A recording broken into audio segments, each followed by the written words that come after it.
Bismillahirrahmanirrahim.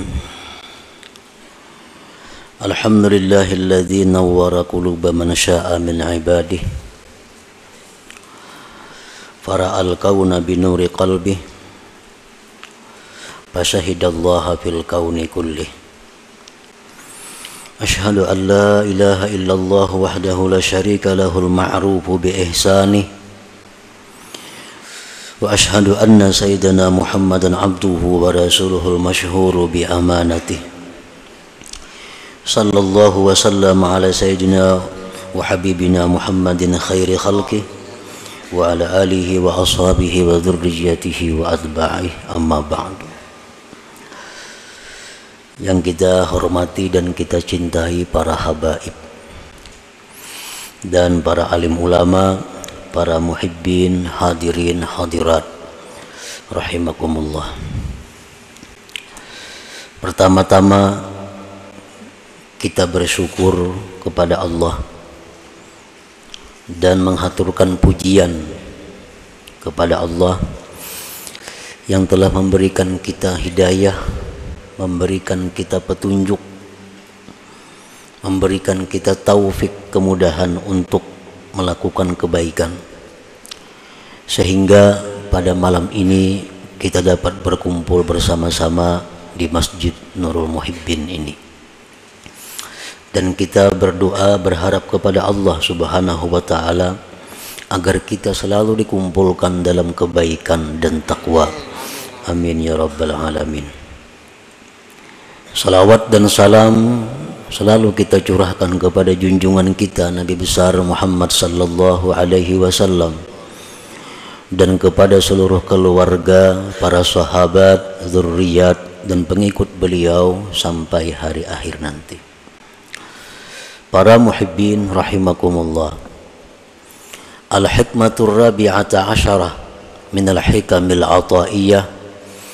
Qala al-imam Ahmad ibn Athaillah Sakandari rahimahullah wa nafa'ana bi'ulumih. Hikmah yang ke-14 daripada Al-Hikam, berkata pengarangnya Imam Ahmad bin Athaillah As-Sakandari rahimahullah, al-kaunu kulluhu zulmah wa innama anarahu zuhurul haqqi fihi. Faman ra'al kauna walam yashhadhu fihi aw indahu aw qablahu aw ba'dah faqad a'wazahu wujudul anwar wa hujibat anhu syumusul ma'arib bisuhubil asar.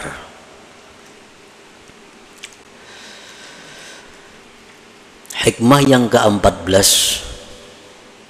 yang terjemahnya atau artinya adalah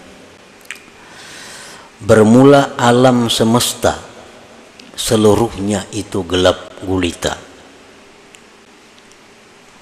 dan hanya saja menerangi akan alam semesta itu oleh nampaknya Allah pada alam itu. Maka barang siapa yang melihat alam semesta ini dan dia tidak memandang kepada Allah pada itu alam atau di sisi alam atau sebelum alam atau sesudah itu alam, maka sungguh luput akan dia adanya cahaya-cahaya dan terdinding daripadanya matahari ma'rifat dengan makhluk yang diumpamakan seperti awan. Para muhibbin rahimakumullah, maka itulah arti atau terjemah daripada hikmah yang ke-14 daripada hikam ini.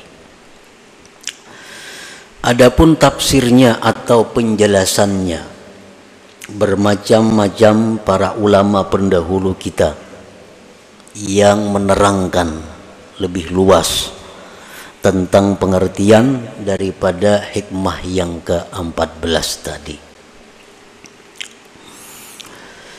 Al-kaunu kulluhu zulmah wa inna ma'anarahu zuhurul haqqi fihi.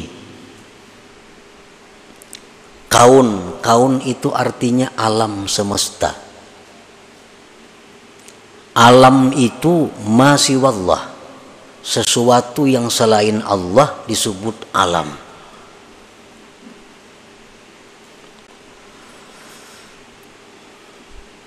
Baik itu surga, baik itu neraka, baik itu dunia, baik itu akhirat, baik itu bumi, langit, manusia, hewan. Termasuk di dalamnya amal perbuatan kita, kebaikan, kejahatan, itu masuk di dalam alam.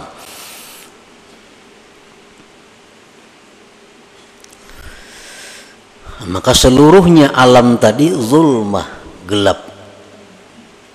Gelap. Gelap itu kadapnya kita.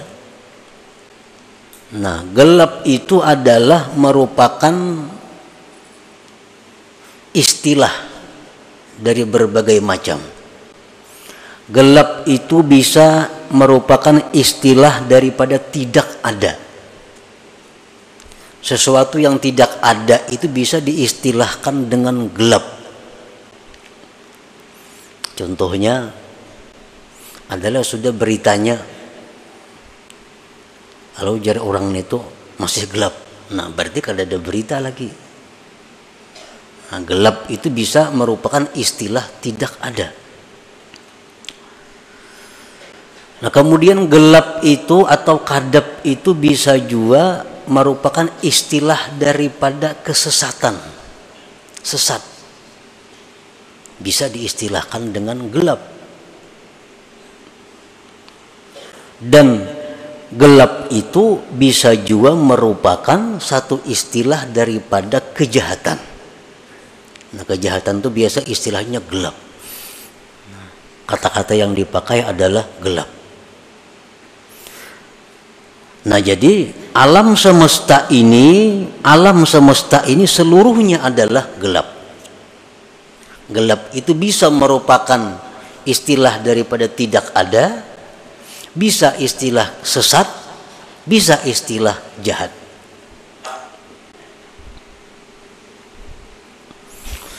Wa innama anarahu zuhurul haqqi fihi, dan hanya saja menerangi akan alam semesta ini oleh tampaknya Tuhan pada alam itu. Terang. Terang ini pun istilah dari beberapa macam. Bisa sesuatu yang ada itu diistilahkan dengan terang. Adakah sudah kabarnya nih? Sudah ada titik terangnya jar. Nah, berarti ada tuh. Nah, jadi terang itu bisa istilah ada. Nah, kalau kita pakai istilah ada itu, maka alam semesta ini adalah zulmah, artinya tidak ada. Tetapi hanya saja alam itu ada oleh karena adanya Allah. Nah, oleh karena adanya Allah. Itu kalau kita pakai istilah gelap itu tiada, terang itu adalah ada.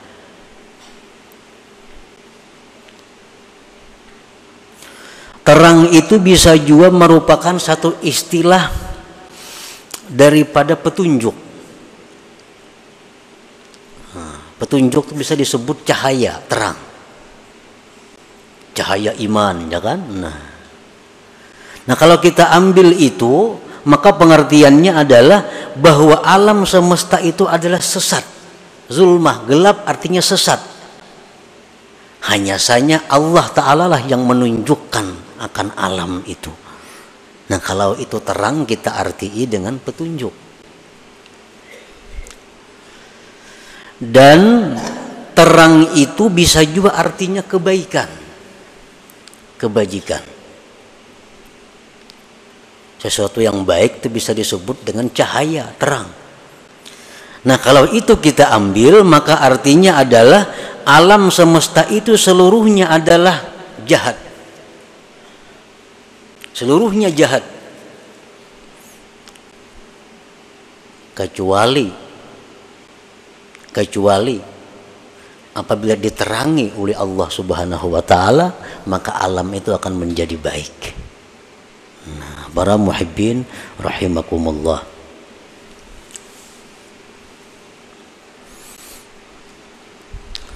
untuk mendekatkan kepada paham kita. Tadi mungkin terlalu jauh pemahamannya, masih lebar. Nah, untuk mendekatkan kepada paham kita, kita ambil salah satunya. Alam semesta itu kita ambil perbuatan. Jadi kada usah dulu membayangkan alam semesta itu dunia, akhirat, neraka, surga, laut, manusia, kada usah. Cukup kita ambil satu. Alam semesta itu kita ambil adalah perbuatan. Gelap itu kita ambil satu, kejahatan. Terang kita ambil satu, kebaikan. Nah, jadi perbuatan-perbuatan kita manusia itu adalah seluruhnya gelap, jahat, sayyi'ah.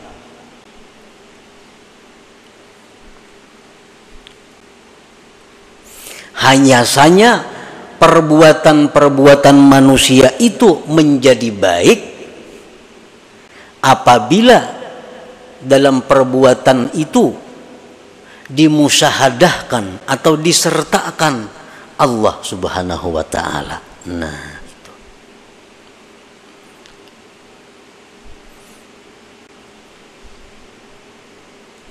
Perbuatan-perbuatan kita itu semuaan kada baik. Semuaan kada baik. Kecuali perbuatan kita itu disertai Allah Subhanahu wa ta'ala. Nah, disertai Allah itu artinya bisa disertai petunjuk Allah. Hanyar perbuatan kita tadi menjadi baik, menjadi cahaya, menjadi hasanah.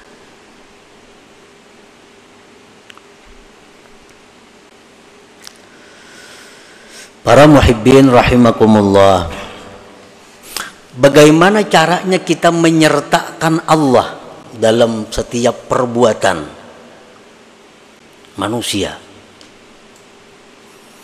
Bisa kita menyertakan Allah dalam perbuatan itu sebelum berbuat.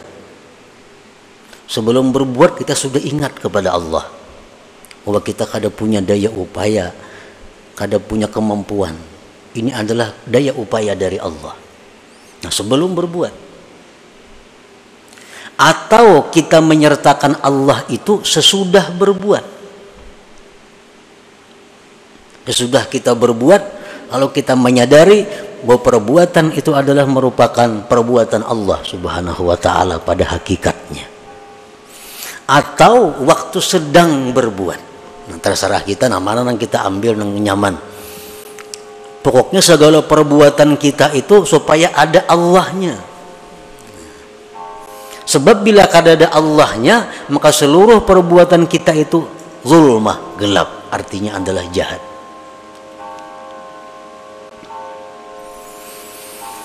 Nah, para muhibbin rahimakumullah, paman ra'al kauna wa lam yashhadillah fahuwa mahjub ta'ihun bil zulumat wa huwa arzalul khalqi.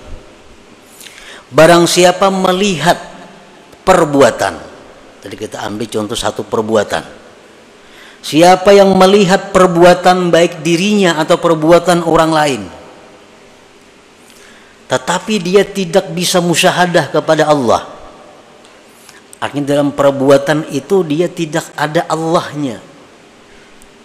Siapa yang berbuat aku, siapa yang berbuat ikam, di hati itu kada ada Allahnya, kada ada. Nah, maka orang ini ngarannya mahjub, terdinding. Nah, terdinding,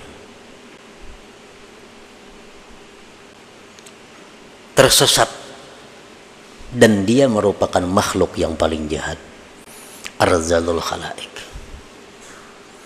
Bila kita tuh mengakui bahwa yang berbuat ini adalah aku, sampai ke hati-hati kita aku, nah itu sesat, terdinding. Yang berbuat itu adalah Fulan bin Fulan, sampai ke hati-hati kita mengatakan itu Fulan yang berbuat, tanpa sedikit pun kita ingat kepada perbuatan Allah. Sesat kita, sesat. Kenapa dia terdinding itu? Sebabnya lintibahil zahiri suwaril akwan suwaril kauni fi qalbi, karena tertancapnya zahir gambar ini perbuatan di dalam hatinya. Nah, dalam hatinya sudah becap sehingga terdinding daripada mengingat bahwa perbuatan itu adalah perbuatan Allah Subhanahu wa taala pada hakikatnya. Kan kita sudah mengitikadkan bahwa la haula wala quwata illa billah. Nah, kalau kita mengatakan bahwa itu perbuatan kita sampai ke dalam hati-hati, kita mengatakan itu perbuatan kita, nah itu kita berarti terdinding. Nah, apabila kita ini orang yang terdinding, kita orang yang sesat, Fatta'atu minhu sayyi'ah, amal taat yang kita lakukan itu menjadi kejahatan. Kalau kita ini orang yang terdinding, amal taat yang kita perbuat itu kejahatan. Kalau amal jahat bang, sudah maginnya kejahatan lagi.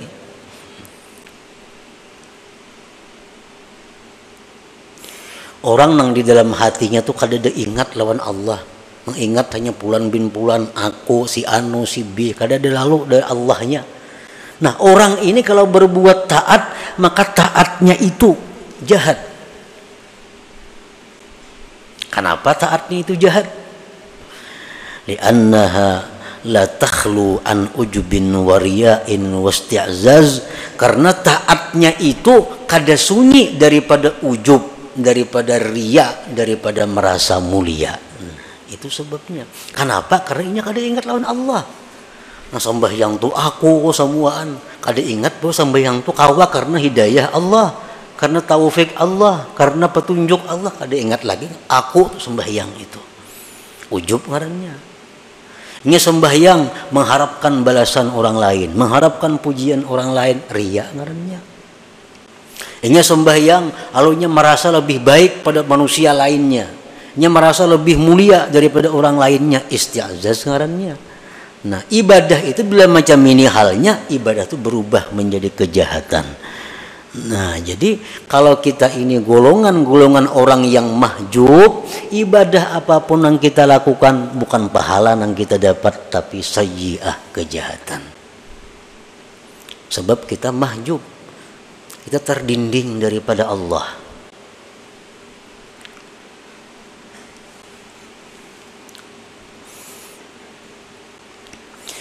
Wa amma man ra'al kauna wa yashhadu Allah ta'ala fahuwa mukasyafun munawwarul basirah para al kauna kullahu nura. Adapun orang yang melihat perbuatan, kita ambil contoh perbuatan tadi. Dia melihat perbuatan dan di situ dia ingat kepada Allah. Nah, ini sembahyang. Ingat, aku ini sembahyang karena pertolongan Allah, karena petunjuk Allah, karena hidayah Allah, karena kekuatan Allah, aku lalu bisa kah ini. Nah, maka ini orang ngarannya mukasyaf, orang yang dibukakan mata hatinya oleh Allah. Munawwarul basirah, orang yang diterangi mata hatinya. Maka dia melihat perbuatan itu seluruhnya adalah cahaya, karena selalu ada Allah Subhanahu wa ta'ala. Inya sembahyang, inya bersedekah, baik dirinya atau orang lain, selalu inya melihat bahwa itu adalah petunjuk Allah, itu adalah kekuatan dari Allah, itu adalah taufik daripada Allah. Nah, sehingga orang jadi tinggalam jadinya, nang timbul hanya Allahnya.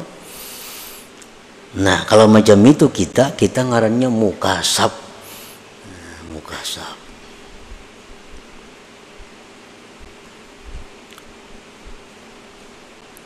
Munawwar, nang diterangi mata hatinya. Baik perbuatan itu kebaikan atau perbuatan itu berupa kejahatan, kita selalu ingat bahwa di situ Allah. Kawalah orang berbuat kejahatan, maka dikehendaki Allah kada kawa. Nah, jadi setiap kali apa yang kita lihat dari perbuatan itu, selalu ingat kita kepada Allah. Ada orang datang menyari-nyari lawan kita, bahwa ada orang datang mencela lawan kita, ada orang datang memuji kepada kita, ada orang datang menyanjung kepada kita. Nang kita lihat tuh adalah samuan itu adalah dari Allah. Nah, jadi amun kita gembira, kita kada gembira lawan orang itu. Amun kita sarik, kita kada sarik lawan orang itu, karena orang tuh kada daya upaya. Kita mengatakan orang itu sarik, ini sariknya dari Allah. Allah memberinya kekuatan, memberinya kemampuan sehingga inya sarik lawan aku. Pada hakikatnya berarti Allah nang menegur aku, Allah nang sarik lawan aku. Nah, ini macam ini hanya orang nang mukasab, orang nang dibuka mata hatinya. Kada mau ada dendam, kada mau ada dengki. Kenapa? Karena inya mata hatinya terbuka. Nang mau dendam tuh orang nang lupa lawan Allah. Ada orang sarik lawan inya tuh maksudnya sarik lawan inya. Kada ingat ini tuh kawa sarik karena Allah, kada kawa ingat.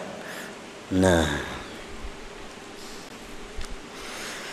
fal maksiyatu minhu hasanah, maka kejahatan maksiat dari orang yang mukasab ini itu kebaikan. Apalagi kebaikan. Orang nih nang mukasab nih, nang hatinya diterangi oleh cahaya Allah, sehingga dia selalu ingat kepada Allah bila melihat perbuatan-perbuatan. Andai kata inya melakukan maksiat itu jadi pahala. Nah, maksiat itu jadi kebaikan. Apalagi inya berbuat taat maginnya lagi. Maksiatnya pun jadi kebaikan. Lalawanannya ya nang tadi al-mahjub tadi. Nah, orang nang terdinding ini inya berbuat dosa sudah nyata dosa, berbuat kebaikan jadi dosa juga.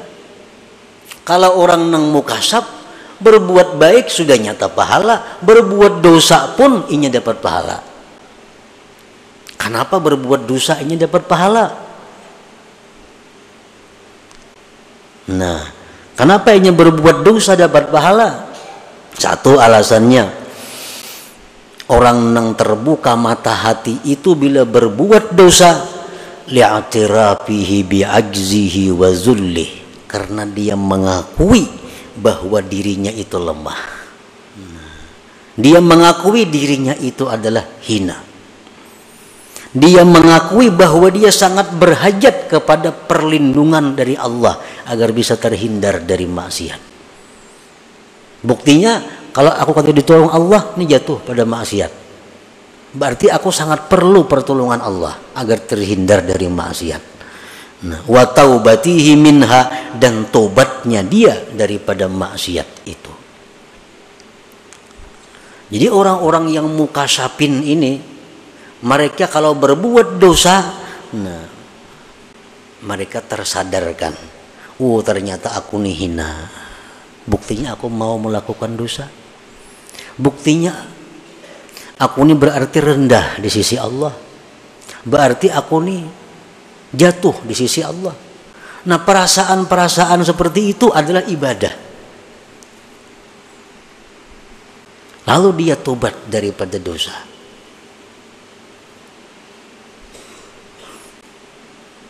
Banyak orang yang masuk surga karena dosa. Banyak orang masuk neraka karena kebaikan. Masuk neraka karena kebaikan, dengan kebaikan itu dia merasa dirinya paling mulia. Dengan kebaikan dia merasa orang lain hina. Akhirnya kebaikan itu mengantar dia masuk neraka. Dia melakukan dosa, lalu dia merasa hina daripada orang lain. Dia merasa rendah daripada orang lain. Akhirnya dia kembali kepada Allah minta ampun. Nah, dosanya itulah yang mengantar dia ke surga. Jadi orang-orang yang dibuka Allah mata hatinya, yang selalu ingat kepada Allah, walaupun yang diperbuatnya dosanya jadi pahala.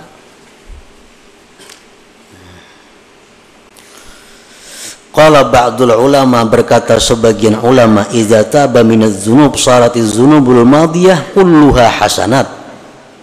Kalau orang taubat dari satu dosa, ini berisi 100 macam dosa, lalu ini taubat, sebujur-bujur taubat, maka nang 100 macam dosa tadi ditukar Allah jadi kebaikan. 100 kebaikan jadinya. Nah, itulah yang dimaksud dengan firman Allah Ta'ala, faulaika yubaddilullah sayyiatihim hasanat wa kana Allah ghafurur rahimah. Mereka itulah yang Allah gantikan dosa-dosa mereka itu kebaikan. Orang ini macam-macam dosa, pokoknya ribuan dosa nang digawinya. Satu harinya tobat, sebenar-benar tobat. Nang 1000 dosa tuh berubah menjadi 1000 kebaikan. Nah, jadi orang-orang yang munawwarul qalbi, orang-orang yang selalu ingat kepada Allah, walaupun dia berbuat dosa, maka dosa mereka itu menjadi kebaikan bagi mereka karena hal-hal yang tersebut tadi. Nah, para muhibbin rahimakumullah, jadi itu merupakan salah satu daripada pemahaman daripada hikmah yang ke-14 ini.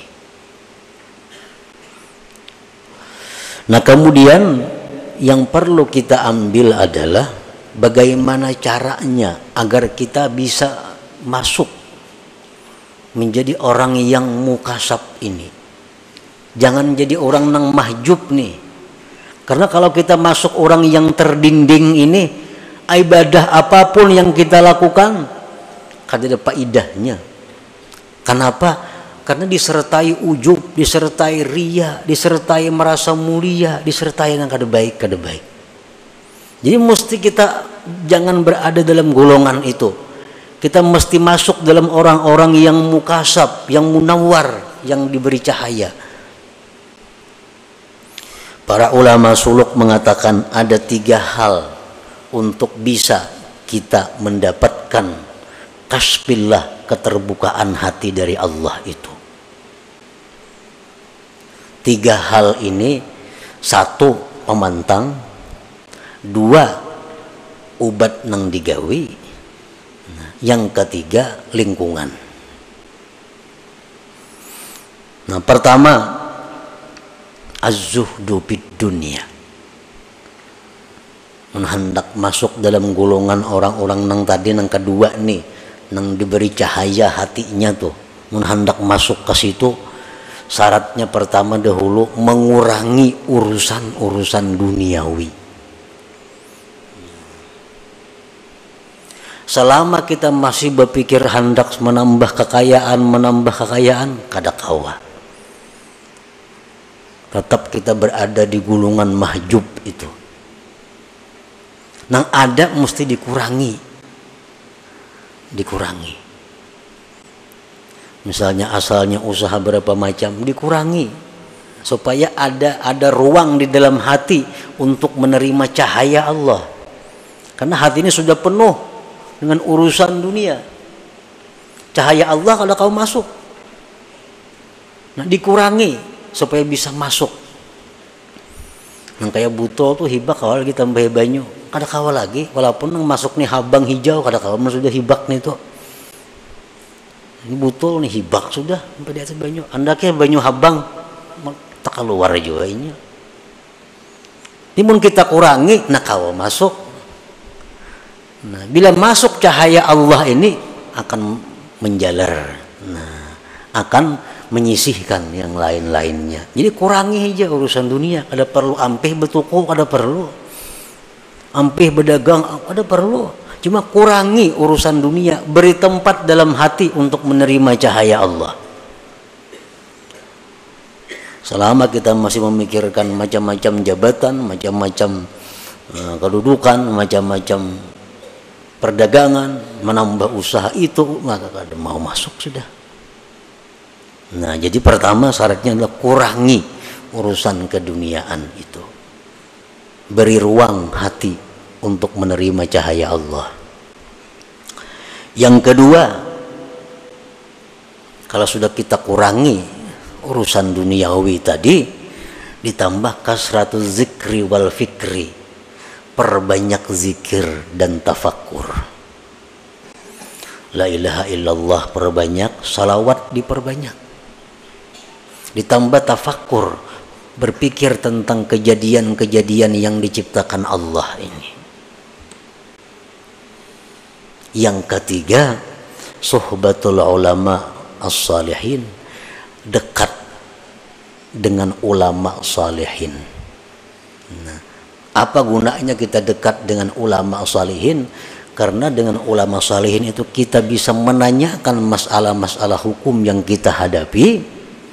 Yang kedua, itu bisa menambah semangat kita untuk beribadah kepada Allah. Nah, bila tiga hal itu kita laksanakan, maka kita satu saat akan menjadi orang yang mukasab, yang dibukakan hati, sehingga apa yang kita lihat itu kada terlepas daripada Allah Subhanahu wa ta'ala. Nah, jadi itulah sebagian yang dipaham daripada hikmah yang ke-14 daripada hikam al-ataiyah ini. Nah, semoga Allah Subhanahu wa ta'ala memberikan kita taufik hidayah, memberikan kita anugerah, sehingga kita diberi Allah keterbukaan dan terang hati untuk selalu melihat Allah Subhanahu wa ta'ala dalam segala sesuatu. Ila hadratin Nabi sallallahu alaihi wasallam. Al-Fatihah. Bismillahirrahmanirrahim. Astagfirullah, shiratal mustaqim. فيا أيها الرجل منه شفاعة صلوا عليه وسلموا تسليما.